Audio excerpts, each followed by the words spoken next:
ایوب خان کے زمانے سے تھی، لیکن براہ راست جو اس میں میری ذاتی شمولیت ہے وہ سن 81 سے ہے۔ آپ حضرات بھی اس وقت سے جمہوریت کی جنگ لڑ رہے ہیں۔ آج ذرا بتائیں تو صحیح مجھے کہ اس وقت ہم جہاں کھڑے ہیں وہاں جمہوریت طاقتور ہے یا آمرانہ فکر طاقتور ہے؟ تو کیوں صرف آمروں سے شکایت ہونی چاہیے؟ ہمارے اندر کیا کمزوریاں ہیں اس کو بھی تو ہمیں تو سوچنا چاہیے کہ ہم کیوں کمزوری دکھا رہے ہیں۔ آج بھی میں یہی سوال کر رہا ہوں پاکستان مسلم لیگ سے بھی اور پاکستان پیپلز پارٹی سے بھی کہ جو آپ کا مینڈیٹ 2018 میں تھا تقریباً کچھ اوپر نیچے آج بھی وہی ہے۔ آپ کی اسی مینڈیٹ کے ساتھ اس وقت کا الیکشن کیوں دھاندلی تھا اور آج کا الیکشن کیوں دھاندلی نہیں ہے؟ اور یہی سوال میں تحریک انصاف سے بھی کرتا ہوں کہ آپ کا بھی تقریباً وہی مینڈیٹ ہے، کچھ اوپر نیچے، اس وقت دھاندلی کیوں نہیں تھی اور آج دھاندلی کیوں ہے؟ جمعیت علماء اپنے اصول پہ کھڑی ہے، اس وقت بھی دھاندلی ہوئی تھی، آج بھی دھاندلی ہے، اس سے بدتر دھاندلی ہے، نہ اس وقت تسلیم کیا تھا نہ آج تسلیم کرنے کو تیار۔ مولانا فضل الرحمان قدم بڑھو ہم تمہارے ساتھ ہیں، مولانا فضل الرحمان قدم بڑھو ہم تمہارے ساتھ ہیں، مولانا فضل الرحمان قدم بڑھو ہم تمہارے ساتھ ہیں۔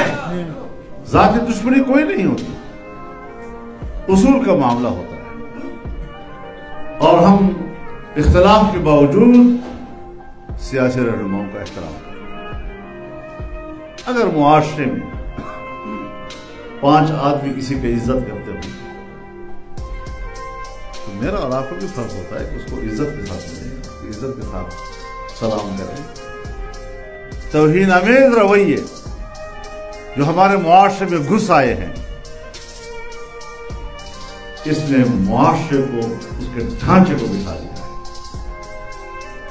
بڑے چھوٹے کا فرق ختم ہو گیا، آوازیں کسی جا رہی ہیں۔ ہم جب پارلیمنٹ میں جاتے ہیں تو پھر ہم وی آئی پیز کہلاتے ہیں۔ یہ وی آئی پیز کی علامت ہے جو ہمارے پارلیمنٹ کے اندر ہو رہا ہے۔ وی آئی پیز اس طرح کرتے ہیں۔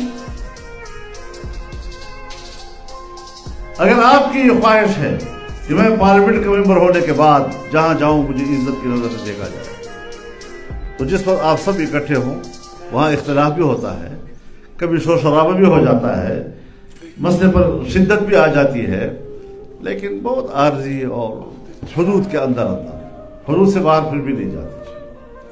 یہاں تو ہاتھ اٹھائے جاتے ہیں، کاغذ پھینکے جاتے ہیں،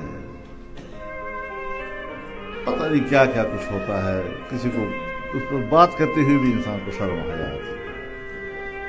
تو یہ رویے بھی ہمارے ٹھیک نہیں ہیں، لیکن یہ ضرور ہمیں سوچنا ہے کہ آج جمہوریت کیوں کمزور ہو گئی ہے۔ میرے پاس جتنے بھی اکابرین تشریف لائے، ابھی میرے سیکرٹری صاحب کہہ رہے تھے کہ بھیک مانگنی، یہ لفظ بھی ٹھیک نہیں ہے۔ میرے پاس آئے ہیں احترام باعزت ہے،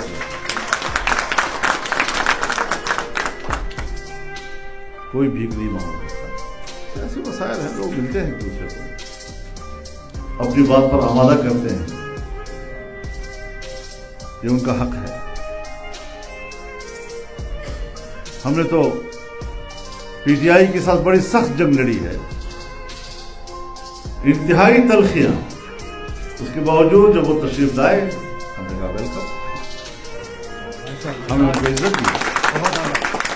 مولانا فضل الرحمان مولانا فضل الرحمان مولانا فضل الرحمان مولانا فضل الرحمان مولانا فضل الرحمان۔ اگر مجھے ذرا اپنی بات پوری کر لیجیے تو اچھا ہوگا۔ نعرے کم لگاؤ، کم زیادہ۔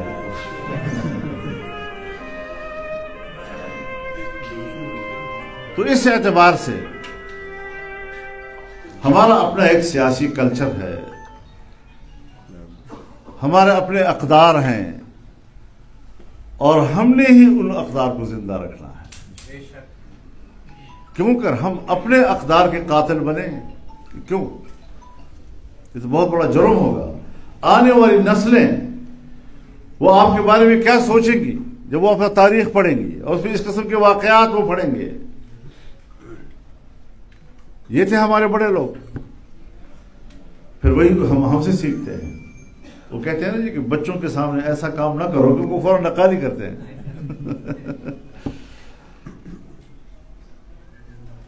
تو اس اعتبار سے یہ آئین ہے، اور آئین کی بالادستی ہونی چاہیے۔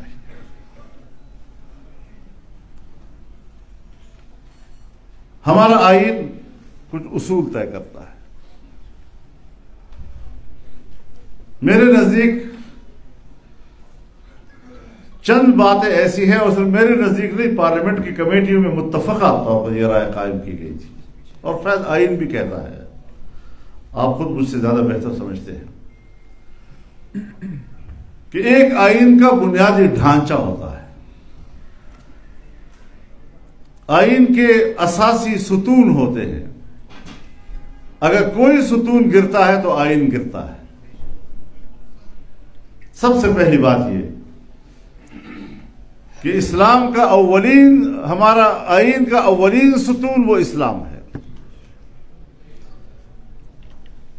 کہ آئین کہتا ہے اسلام پاکستان کا مملکتی مذہب ہوگا۔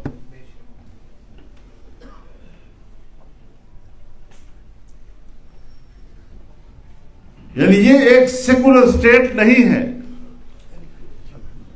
یہ ایک مذہبی اسٹیٹ ہے، اور پھر اس کا مذہب اسلام ہے۔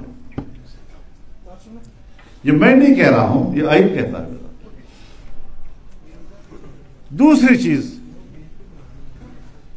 کہ یہ ملک جمہوری ہے، جمہوریت اس کی دوسری اساس ہے، یعنی یہاں پر آمریت کی کوئی گنجائش نہیں، مارشل لا کی کوئی گنجائش نہیں ہے۔ یہ دوسرا بڑا ستون ہے۔ اور تیسرا ستون پارلیمانی طرز حکومت ہے، یعنی یہاں پر نہ صدارتی طرز حکومت کے لیے گنجائش رکھی گئی ہے، نہ مارشل لا کے لیے کوئی گنجائش ہے۔ یہاں پر اگر مملکت کا نظام چلے گا تو پارلیمان کی وساطت سے چلے گا، اور parliament will be the supreme.